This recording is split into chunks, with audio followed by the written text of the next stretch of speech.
Welcome to Sinha commerce classes. क्या आप BCom, BBA, CMA के स्टूडेंट्स हैं या commerce, finance, accounts, business management से रिलेटेड नॉलेज को सीखना चाहते हैं तो ये वीडियो आपके लिए है। आज के इस वीडियो में मैं आपको बताने वाला हूं ब्रांच अकाउंट्स। क्या बताने वाला हूं? ब्रांच अकाउंट्स, जो बीकॉम, जनरली बीकॉम पार्ट 1 से रिलेटेड फिनेंशियल अकाउंटिंग में सबसे इंपॉर्टेंट चैप्टर माना जाता है। तो सवाल उठता है कि ये ब्रांच अकाउंट्स कहते किसको है। ध्यान से देखिए, ये जो ब्रांच अकाउंट्स है ये दो वर्ड से मिलकर बना है। दो वर्ड से मिलकर बना है। पहला वर्ड कौन है आपका? ब्रांच, और दूसरा वर्ड कौन है आपका? अकाउंट्स। राइट, पहला वर्ड कौन सा है आपका? ब्रांच, और दूसरा वर्ड कौन सा है आपका? अकाउंट्स। तो सबसे पहले हम लोग सीखेंगे कि ब्रांच किसे कहते हैं और उसके बाद जानेंगे हम लोग ब्रांच अकाउंट्स। ब्रांच अलग चीज होता है और ब्रांच अकाउंट्स क्या होता है आपका? अलग चीज होता है। तो सबसे पहले सवाल उठता है कि ब्रांच कहते किसको है। देखिए, अगर बिजनेस के पॉइंट ऑफ व्यू से लिया जाए तो किसी भी बिजनेस का जो एक्सटेंशन पार्ट होता है, जो विस्तार रूप होता है, जो किसी दूसरे प्लेस पे खोला जाता है, उसी को हम लोग क्या बोलते हैं? ब्रांच। एक बार फिर से, किसी भी बिजनेस का जो एक्सटेंशन पार्ट होता है, विस्तार रूप होता है, जो किसी दूसरे प्लेस पे, स्थान पे खोला जाता है, तो उसी को हम लोग क्या बोलते हैं? ब्रांच। ऐसे मैं आपको एक एग्जांपल के थ्रू समझाने की कोशिश करूंगा। ऐसे मान लेते हैं आपका क्या है? पटना है। क्या है आपका? ये क्या है आपका? पटना है। राइट, और पटना में क्या किया, मैं ही मान लेता हूं कि मैंने बहुत बड़ा क्या किया, एक शोरूम खोला है कंप्यूटर से रिलेटेड। किससे रिलेटेड? कंप्यूटर से रिलेटेड। और मेरे जो बिजनेस है ना, उसका नाम क्या है? सिन्हा कंप्यूटर। मेरे बिजनेस का नाम क्या है आपका? सिन्हा कंप्यूटर। ठीक है जी, मेरे बिजनेस का नाम क्या है? सिन्हा कंप्यूटर। और जो सिन्हा कंप्यूटर है कहाँ पे आपका सिचुएटेड है? आपका पटना में। मान लेते हैं पटना के मुसल्लापुर हाट में। राइट, और मैं किस इसका बिजनेस करता हूँ? कंप्यूटर का करता हूँ, लैपटॉप का करता हूँ, motherboard, RAM, processor, SMPS, cabinet, आपका क्या बोला जाता है, मॉनिटर, कीबोर्ड, माउस। मतलब कहने का मतलब है कि जितने भी कंप्यूटर से रिलेटेड इक्विपमेंट्स होते हैं, पार्ट्स होते हैं, उसका मैं बिजनेस करता हूँ। राइट, और मेरा जो ये बिजनेस है ना, ये बहुत अच्छा पटना में चल रहा है, बहुत अच्छा प्रॉफिट वगैरह हो रहा है। लेकिन जनरली जो बिजनेसमैन क्या चाहता है?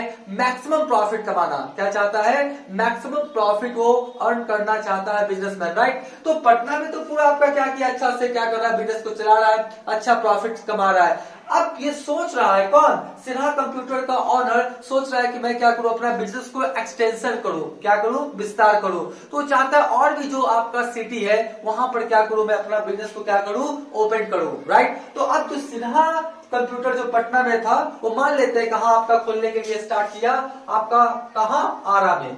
कहां? आरा में वो क्या किया, आपका बिजनेस को क्या किया, एक्सटेंड किया। पहले कहां खोला था? आपका पटना में। राइट, अब वो कहां खोला? आपका आरा में। आरा और उसको करना है और एक जगह खोलना है, तो मान लेते हैं कहां खोल रहा है वो? रांची में। कहां खोल रहा है वो?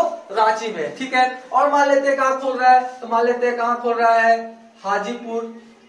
हाजीपुर में मान लेते हैं ना, ये सब आपका प्लेस है। ये कहां खोल रहा है वो? आपका हाजीपुर में। ठीक है, और भी मान लेंगे बहुत जगह है आपका, वहां पर वो क्या करता है, खोलता है। तो हम मानते हैं क्या है कि पटना में क्या था, सिन्हा कंप्यूटर क्या कर रहा था, अपना बिजनेस कर रहा था, उसका बिजनेस बहुत अच्छा रन कर रहा था, अच्छा प्रॉफिट अर्न कर रहा था। अब वो चाहता क्या है कि हम अपना बिजनेस को कहाँ करे, एक्सटेंशन करे। ठीक है, तो एक ब्रांच खोला कहाँ पे, एक यहाँ पे खोला आपका आरा में, एक कहाँ खोला हाजीपुर में, और एक खोला कहाँ आपका रांची में। तो ये जो बिजनेस हुआ ना, ये जो आपका क्या है, बिजनेस है, ये आपका क्या है, बिजनेस है। ठीक है, तो ये बिजनेस का ही नहीं, ये सब क्या है, एक्सटेंशन पार्ट है। ये जितने भी आप देख रहे हैं आपका कहाँ कहाँ है, आपका पटना के बाद कहाँ हो गया, रांची, आरा, आरा हाजीपुर में। तो ये सब क्या है, आपका एक्सटेंशन पार्ट है। क्या है?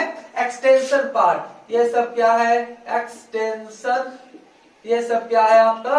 एक्सटेंशन पार्ट है। किसका? बिजनेस का एक्सटेंशन पार्ट है जी, विस्तार रूप है। ये जो बिजनेस है ना, उसी का ये सब क्या है आपका? विस्तार रूप है। तो ये सब जो कहलाएगा ना, इसी को हम लोग क्या बोलेंगे? ब्रांच। ये हो जाएगा रांची ब्रांच, ये हो जाएगा आपका आरा ब्रांच, ये क्या हो जाएगा आपका हाजीपुर ब्रांच, राइट। आपका रांची ब्रांच, आरा ब्रांच और क्या हो गया आपका हाजीपुर ब्रांच। तो आप ब्रांच समझ गए होंगे किसे कहते हैं। एक बार फिर से सुनिए, किसी भी बिजनेस का जो एक्सटेंशन पार्ट होता है, जो किसी दूसरे प्लेस पे खोला जाता है, तो उसी एक्सटेंशन पार्ट को हम लोग क्या बोलते हैं, आपका ब्रांच, राइट। तो आप ब्रांच समझ गए होंगे।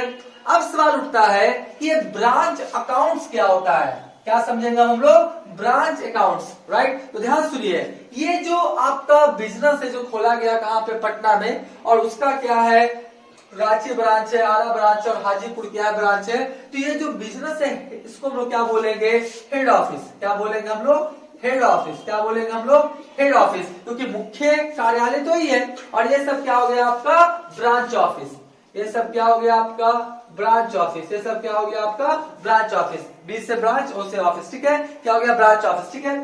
तो जितने भी आपका ब्रांच है, जितने भी आपका ब्रांच है, ये ब्रांच में प्रॉफिट हो रहा है या लॉस हो रहा है, ब्रांच का फाइनेंशियल पोजीशन कैसा है, तो ये सब जानने के लिए हेड ऑफिस, कौन, हेड ऑफिस अपने बुक्स ऑफ अकाउंट्स में जो अकाउंट बनाता है, उसी अकाउंट को हम लोग क्या बोलते हैं, ब्रांच अकाउंट। क्या बोलते हैं, ब्रांच अकाउंट। एक बार फिर से, ब्रांच का प्रॉफिट लॉस जानने के लिए हेड ऑफिस अपने बुक्स में जो अकाउंट्स बनाता है, उसी अकाउंट्स को हम लोग क्या बोलते हैं, ब्रांच अकाउंट। एक बार फिर से मैं बोलना चाहूंगा, ध्यान सुन लीजिएगा। ब्रांच का प्रॉफिट या लॉस जानने के लिए हेड ऑफिस अपने बुक्स ऑफ अकाउंट्स में जो अकाउंट बनाता है, उस अकाउंट को क्या बोलते हैं हम लोग, ब्रांच अकाउंट्स। अब ब्रांच अकाउंट्स कैसे बनता है, ब्रांच अकाउंट्स का फॉर्मेट कैसा होता है, ये सब आपको बताया जाएगा। अभी तो बस क्लास किया हुआ है, वीडियो किया हुआ है, शुरू हुआ है। अब ध्यान से क्या करेंगे, कंसिस्टेंसी से जो भी आपका सीरीज आते चला जाएगा, पार्ट 1, पार्ट 2, पार्ट 3, पार्ट 4, या उसको क्या करेंगे, देखते हुए चले जाएंगे, राइट। तो आप समझ गए होंगे ब्रांच किसे कहते हैं, और साथ में समझ गए होंगे ब्रांच अकाउंट्स किसे कहते हैं। अब सवाल उठता है कि ब्रांच अकाउंट्स कितने प्रकार का होता है। ब्रांच अकाउंट्स कितने प्रकार का होता है, आपका 3 प्रकार का। ब्रांच अकाउंट्स कितने प्रकार का होता है, आपका 3 प्रकार का, ठीक है। पहला होता है डिपेंडेंट ब्रांच। पहला क्या होता है आपका, डिपेंडेंट ब्रांच। दूसरा क्या होता है, इंडिपेंडेंट ब्रांच। और तीसरा क्या होता है आपका, फॉरेन ब्रांच। एक बार फिर से, पहला कौन सा होता है आपका, डिपेंडेंट ब्रांच, स्वतंत्र आपका शाखाएं। दूसरा क्या होता है आपका, इंडिपेंडेंट ब्रांच। तीसरा कौन सा होता है आपका, फॉरेन ब्रांच, राइट। तो सबसे पहले सवाल उठता है कि डिपेंडेंट ब्रांच क्या होता है। ध्यान सुनिए, बोलता है वैसा ब्रांच जिसका सारा मैनेजमेंट कंट्रोल कौन करता हो, हेड ऑफिस। वैसा ब्रांच जिसका सारा मैनेजमेंट कंट्रोल कौन करता हो, हेड ऑफिस। हेड ऑफिस क्या करता हो, गुड्स को भेजता हो, ठीक है। जितना भी आपका ब्रांच है, सभी का बहुत तरह का खर्च होगा। स्टाफ को सैलरी देना है, आपका रेंट देना है, आपका और भी आपका इलेक्ट्रिसिटी है, टेलीफोन बिल है, और भी बहुत तरह का खर्चा है। तो उस खर्चा को पेमेंट करने के लिए पैसा भी कौन देता है, आपका हेड ऑफिस। पहले तो गुड्स भेज दिया, राइट, फिर क्या भेजा, आपका कैश भेज दिया, राइट। तो सब आपका कौन करता है, आपका हेड ऑफिस क्या करता है, अपने मैनेजमेंट कंट्रोल के अनुसार सारा ब्रांच का क्या करता है, आपको ऑपरेट करता है। यानी ब्रांच अपना बुक्स ऑफ अकाउंट्स कुछ भी मेंटेन नहीं करता है। ब्रांच अपना बुक्स ऑफ अकाउंट्स कुछ भी मेंटेन करता नहीं है, सारा का सारा कौन करता है, आपका हेड ऑफिस। बात समझे। तो उस तरह के ब्रांच को कौन सा ब्रांच बोलते हैं हम लोग, डिपेंडेंट ब्रांच। क्या बोलते हैं, डिपेंडेंट, क्योंकि सारा जो ब्रांच है वो डिपेंड है किस पे, हेड ऑफिस पे। तो वैसा ब्रांच जो अपना किसी तरह का कोई एक्टिविटीज नहीं करता है, सारे इंस्ट्रक्शंस को फॉलो करता है हेड ऑफिस के द्वारा जो दिया गया है, उस तरह के ब्रांच को हम लोग कौन सा ब्रांच बोलते हैं, डिपेंडेंट ब्रांच, राइट। और डिपेंडेंट ब्रांच क्या करता है, जब सामान बेचता है, गुड्स को सोल्ड करता है किसी थर्ड पार्टी को, गुड्स को क्या करता है, आपका बेचता है ना, क्या करता है, सोल्ड करता है, तो वो जो पैसा आता है वो किसको भेज देता है, आपका हेड ऑफिस को। ये सारा हम क्या करेंगे, आपका ब्रांच के फॉर्मेट में, ब्रांच का जो स्पेसिफिक है उसमें क्या करेंगे, तमाम तरह का इन डिटेल्स इन्फॉर्मेशन देंगे। बात समझे। अभी मैं समझा रहा हूँ डिपेंडेंट ब्रांच किसे कहते हैं, वैसा ब्रांच जो अपना किसी तरह का कोई एक्टिविटीज करता नहीं है, वो सारा डिपेंड किस पे रहता है, हेड ऑफिस पे। बात समझे। तो उस तरह के ब्रांच को कौन सा ब्रांच बोलते हैं हम लोग, डिपेंडेंट ब्रांच, ठीक है। दूसरा क्या होता है, इंडिपेंडेंट ब्रांच। बात समझे। इंडिपेंडेंट ब्रांच मतलब क्या हुआ, वैसा ब्रांच जो अपना सारा एक्टिविटीज खुद करता है, एचओ से परमिशन लेके गुड्स को खरीदता है, बेचता है, जितने तरह का एक्सपेंसेज है, सैलरी है, रेंट है, और भी जो भी एक्सपेंसेज है, वो सारा बुक्स ऑफ अकाउंट्स ये सब अपने आप क्या करता है, बनाता है। जितने भी बुक्स ऑफ अकाउंट्स हैं वो आपका क्या करता है, खुद बनाता है। तो उस तरह के ब्रांच को कौन सा ब्रांच बोलते हैं हम लोग, इंडिपेंडेंट ब्रांच, राइट। ये डिपेंडेंट हुआ, जो अपना बुक्स ऑफ अकाउंट्स नहीं बनाएगा, सारा कौन करता है, आपका हेड ऑफिस। इंडिपेंडेंट क्या होता है, सारा अपना बुक्स ऑफ अकाउंट्स क्या करता है, वो खुद ही क्या करता है, इंडिपेंडेंट है वो, उसको किसी का जरूरत नहीं है, वो खुद ही क्या करता है, सारा बुक्स ऑफ अकाउंट्स अपने बनाता है, सारा जो एक्टिविटीज है उसका क्या करता है, खुद ही क्या करता है, वो ऑपरेट करता है हेड ऑफिस के परमिशन लेने के बाद, राइट। और तीसरा कौन सा होता है आपका, फॉरेन ब्रांच। कौन सा होता है आपका, फॉरेन ब्रांच। वैसा ब्रांच जो किसी भी देश के टेरिटरी के बाहर खोला जाता है। जैसे मेरा इंडिया है, इंडिया में मैंने क्या किया, अपना खोला आपका, उसके बाद मैंने मान लेते दूसरे कंट्री में, अमेरिका में हो गया, श्रीलंका में हो गया, आपका मान लेते चाइना में हो गया, जापान में हो गया, वो सब अदर कंट्री में क्या किया, मैंने क्या किया, अपने बिजनेस को एक्सटेंशन किया। तो अदर कंट्री में जो खोला गया है वो मेरा क्या कहलाएगा, फॉरेन ब्रांच। क्या कहलाएगा मेरा, फॉरेन ब्रांच, राइट। अब हम लोग सीखेंगे कि आपका हेड ऑफिस जो पटना में है और आपका ब्रांच कहाँ है, आपका आरा में है। तो हेड ऑफिस और जो आपका ब्रांच है उसका फंक्शंस कैसे करता है, वो एक्टिविटीज कैसे करता है, इसके बारे में हम लोग क्या करेंगे, सीखेंगे। और ध्यान सुन लीजिए, हमने आपको बताया ना कि 3 तरह का आपका ब्रांच होता है, डिपेंडेंट ब्रांच, आश्रित शाखाएं, इंडिपेंडेंट ब्रांच क्या होता है, स्वतंत्र शाखाएं, और आपका फॉरेन ब्रांच जो होता है वो विदेशी शाखाएं। तो आपका जो फॉरेन ब्रांच है या जो इंडिपेंडेंट ब्रांच है उसके बारे में बीकॉम में आपको पढ़ना नहीं है। हम लोग जो भी पढ़ेंगे वो किसका पढ़ेंगे, आपका डिपेंडेंट ब्रांच के बारे में, आश्रित शाखाएं के बारे में, राइट। तो सबसे पहले हम मान लेते हैं क्या है कि ये हेड ऑफिस है और ये मेरा कौन है, आपका आरा ब्रांच, राइट। और ये कौन सा है, आपका डिपेंडेंट ब्रांच है। याद रखिएगा कौन सा ब्रांच है, आपका डिपेंडेंट ब्रांच है, राइट। तो देखिए डिपेंडेंट ब्रांच क्या करेगा, सबसे पहले क्या होता है कि जो आपका हेड ऑफिस होता है ना, हेड ऑफिस क्या करता है, सबसे पहले क्या करता है, गुड्स को सेट करता है। क्या सेट करता है, आपका गुड्स को, राइट। हेड ऑफिस क्या करता है, जो उसका ब्रांच है उसको क्या करता है, गुड्स सेंड कर देता है जी, गुड्स को क्या करता है, भेज देता है किसके पास, ब्रांच के पास। तब ना क्या करेगा, ब्रांच क्या करेगा, बेचेगा, राइट। तो सबसे पहले क्या करता है, goods send to branch, right, goods send to branch, भेज दिया जी।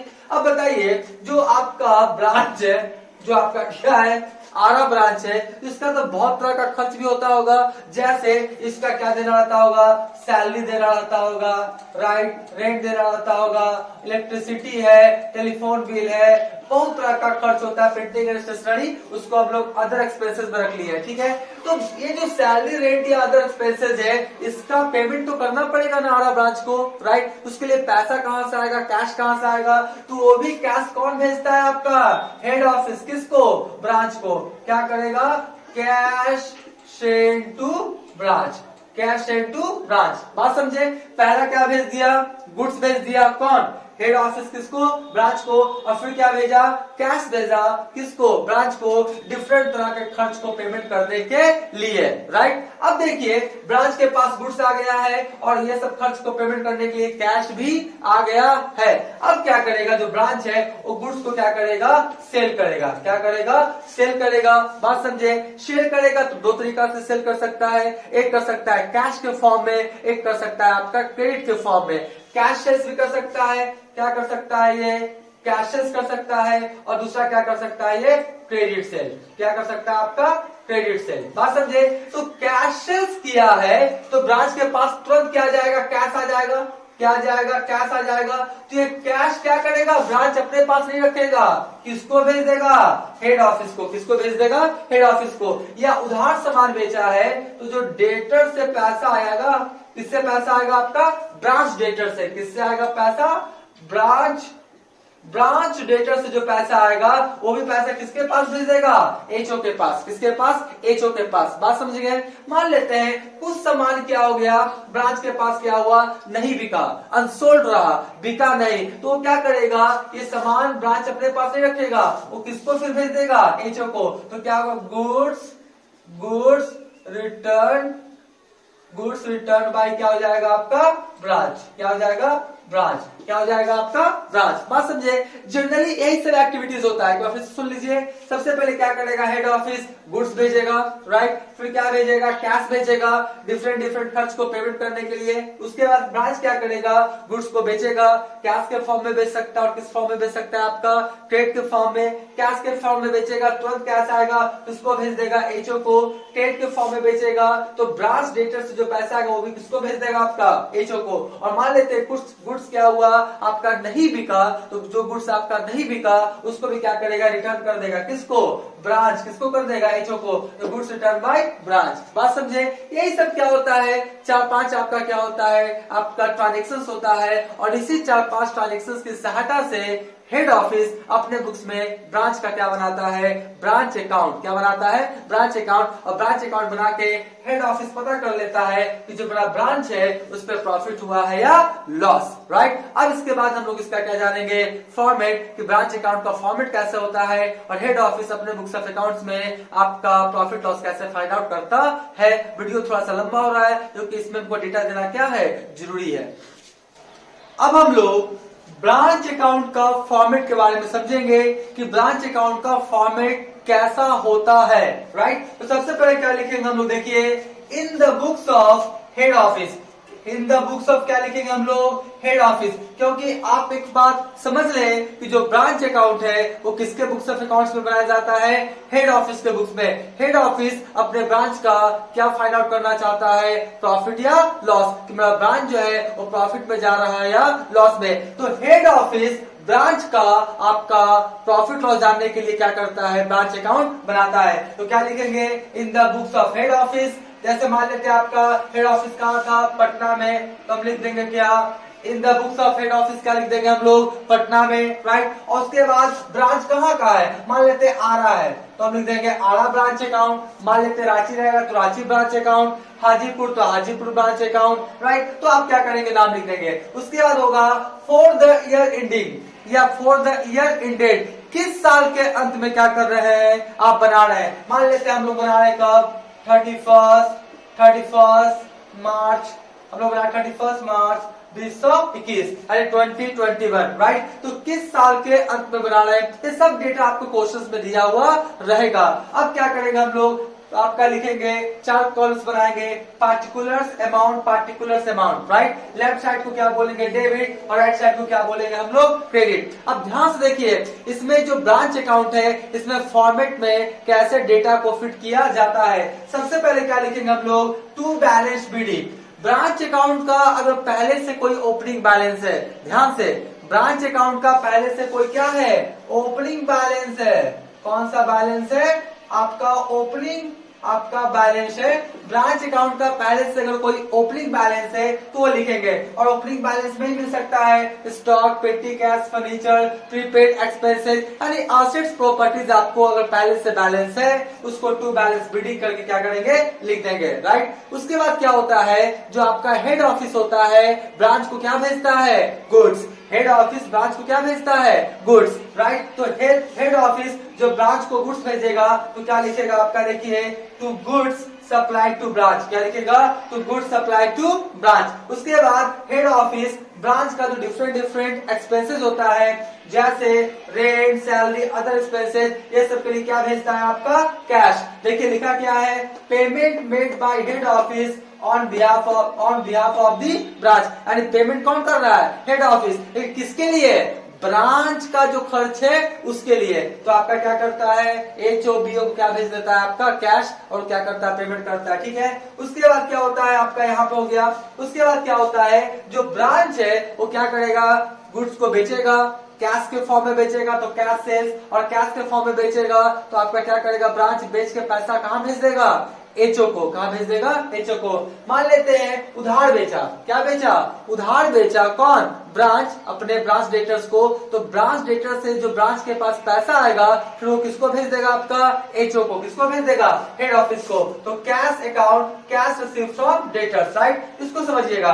अब मान लेते हैं जो गुड्स आपका नहीं बिका, जो गुड्स ब्रांच के पास नहीं बिका वो किसको पास भेज देता है? आपका हेड ऑफिस के पास। किसके पास? हेड ऑफिस के पास। तो क्या होता है? Return by branch to head office. क्या होता है? Return by branch to head office. यानी ब्रांच का जो अनसोल्ड गुड्स रहा था वो किसको भेज देता है, आपका एचओ को।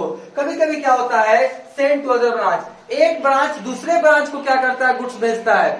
एक ब्रांच दूसरे ब्रांच को क्या भेजता है, आपका गुड्स को क्या करता है, भेज देता है। बात समझे, एचओ के इंस्ट्रक्शंस पे, जैसे हम लोग किसका बना रहे हैं, आड़ा का, ठीक है, और एचओ बोला कि आड़ा तुम्हारे पास जो गुड्स है तुम किसको भेज दो, आपका रांची वाला ब्रांच को। किसको भेज दो, रांची वाला ब्रांच को। तो अगर एक ब्रांच दूसरे ब्रांच को गुड्स ट्रांसफर करता है एचओ के इंस्ट्रक्शन पर, तो उसको भी कहा लिखते हैं हम लोग, सेंड टू अनदर ब्रांच। ठीक है जी, ये सब लिख दिया क्रेडिट साइड में। उसके बाद कोई अगर क्लोजिंग बैलेंस है, ये वाला क्या था, ओपनिंग बैलेंस, और बाई बैलेंस जो सीडी है ये क्या कहलाएगा मेरा, क्लोजिंग बैलेंस। क्या कहलाएगा मेरा, क्लोजिंग बैलेंस। क्या कहलाएगा मेरा, क्लोजिंग बैलेंस। तो जो क्लोजिंग बैलेंस होगा किसका, स्टॉक का, पेटी कैश का, फर्नीचर का, प्रीपेड एक्सपेंसेस का, मतलब जितने तरह का असेट्स है, ओपनिंग बैलेंस है तो डेबिट साइड में, क्लोजिंग बैलेंस है तो क्रेडिट साइड में, राइट। तो ये क्या करेंगे, लिख देंगे। और देखिए लायबिलिटीज का भी ओपनिंग बैलेंस होता है, ठीक है। अगर लायबिलिटीज का ओपनिंग बैलेंस होगा तो क्रेडिट साइड में लिखेंगे। कहाँ लिखेंगे, ब्रांच अकाउंट के क्रेडिट साइड में, बाई बैलेंस बीडी करके लिख देंगे। और क्लोजिंग बैलेंस तो कहाँ लिखेंगे हम लोग, ब्रांच अकाउंट के डेबिट साइड में, टू बैलेंस बीडी करके जो भी आपका लायबिलिटीज है उसको लिख देंगे। लेकिन जनरली वो मिलता नहीं है, हम लोग किस पे फोकस रखेंगे, आपका असेट्स पे। एसेट्स का ओपनिंग बैलेंस तो डेबिट साइड में, क्लोजिंग रहेगा तो क्रेडिट साइड में। मान लेते हैं लायबिलिटीज का रहेगा ओपनिंग बैलेंस, तो यहाँ लिखेंगे क्रेडिट साइड में, और लायबिलिटीज का क्लोजिंग बैलेंस रहेगा तो कहाँ लिखेंगे, ब्रांच अकाउंट के डेबिट साइड में। जब मिलेगा क्वेश्चंस प्रैक्टिकल जब बताऊंगा उस समय क्या करूंगा, अगर वो मिलता है उसका भी क्या करूंगा, लायबिलिटीज का ओपनिंग और क्लोजिंग बैलेंस भी क्या करूंगा, मैं आपको बता दूंगा। तो इस तरह से मेरा क्या बन गया, ब्रांच अकाउंट का फॉर्मेट। अब हम लोग क्या करेंगे, हम लोग जोड़ेंगे, टोटलिंग करेंगे और बैलेंसिंग करेंगे। मान लेते हैं क्रेडिट साइड में आया कितना, 10 लाख। क्रेडिट साइड में कितना आया आपका, 10 लाख, और डेबिट साइड में सब जोड़े तो कितना आया आपका, 8 लाख। कितना आया, 8 लाख। तो बताइए आपका क्रेडिट साइड में हो गया 10 लाख, राइट, और आपका डेबिट साइड में कितना भी जाएगा, आपका 10 लाख, टोटलिंग में 10 लाख। अगर आपको दिखाई नहीं पड़ रहा होगा इसके लिए सॉरी, बोर्ड थोड़ा क्या छोटा है। 10 लाख मैंने लिखा, यहाँ भी कितना लिखा, 10 लाख, और इधर कितना है आपका 8 लाख। तो डेबिट साइड में कमेगा ना, तो डेबिट साइड में अगर कमता है तो क्या कहलाता है, प्रॉफिट। तो प्रॉफिट कितना हो जाएगा मेरा, 2 लाख। कितना हो जाएगा, 2 लाख। 10 लाख में से 8 लाख चला गया तो डेबिट साइड में कमेगा तो क्या कहलाएगा मेरा, प्रॉफिट। तो टू जर्नल पीएल अकाउंट, तो जो प्रॉफिट हुआ ना एक कहाँ ट्रांसफर होकर चला जाता है, journal profit and loss account में, ठीक है। कितना हो गया, 2 लाख। और मान लेते हैं कभी कभी क्या होगा, डेबिट साइड का ज्यादा, मतलब डेबिट साइड में आ गया मान लेते हैं 15 लाख। कितना आ गया, 15 लाख। और आपका क्रेडिट साइड में कितना आया, मान लेते हैं आपका कितना आया, मान लेते हैं 12 लाख। कितना आया, 12 लाख, ठीक है।